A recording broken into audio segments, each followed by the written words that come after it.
Bonjour Alice. Pour vous, c'est quoi la fête du court-métrage? La fête du court-métrage, c'est un événement national d'une semaine qui permet de faire découvrir pendant une semaine au public un certain nombre de courts-métrages de réalisateurs contemporains ou plus confirmés. Et c'est plutôt un grand honneur que l'Attente fasse partie de la sélection de 2023. C'est quoi la plus grande qualité du format selon vous? Le format court, c'est encore un endroit de liberté parce que c'est un format qui ne répond pas encore tout à fait à une logique de marché. Et je pense que pour les réalisateurs, c'est une façon de pouvoir encore expérimenter des choses. Et pour le public, c'est un endroit, en tout cas, où on peut découvrir vraiment des propositions assez singulières. Concernant l'attente, ce n'est pas difficile de s'attaquer à un événement de la vie qui est déjà beaucoup traité au cinéma. Quand j'ai voulu écrire L'Attente, il me semblait, moi, qu'il me manquait une représentation à l'endroit des couples de femmes qui attendent un enfant, et aussi une représentation aussi de ce moment en fait, de l'accouchement qui est toujours montré au cinéma comme un moment de panique ou un moment de douleur physique, alors qu'il y a aussi un chemin intime à ce moment-là et un rapport au temps extrêmement particulier que moi j'ai vécu au moment où notre fille est née. Et voilà, donc l'envie du film, c'est créer une représentation et essayer de montrer qu'est-ce que c'est que ce dernier moment à deux avant d'être à trois pour toujours, a priori. Pourquoi avoir choisi de parler de l'attente qui précède l'accouchement? Quand j'ai voulu montrer un couple de femmes qui attend un enfant, je me suis demandé s'il fallait montrer le processus un peu de PMA ou s'il fallait montrer ces deux femmes qui élèvent un enfant.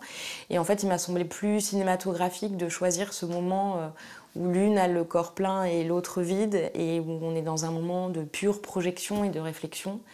Et notamment parce que mon film épouse le point de vue de celle qui n'est pas enceinte, et en fait qui questionne sa place physique dans cet hôpital à ce moment-là, et sa légitimité à devenir mère d'un enfant qu'elle n'a pas porté.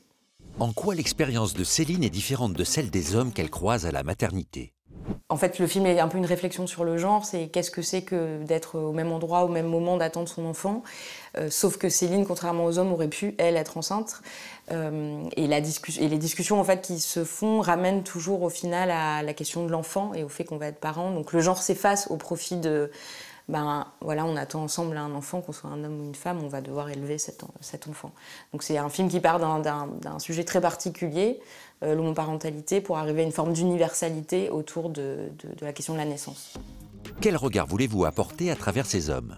Je crois que ces hommes qui rencontrent ce personnage se permettent de se confier sur leur peur de devenir père, et c'est un endroit où ils n'ont pas encore beaucoup la parole parce qu'il faut garder une position assez virile et assez forte du futur papa. Et le fait d'être spectateur, comme le sont les hommes ou mon personnage de Céline, c'est un endroit de questionnement en fait intime, et j'avais l'impression d'essayer de proposer que les hommes se confient aussi sur cette peur à ce moment-là.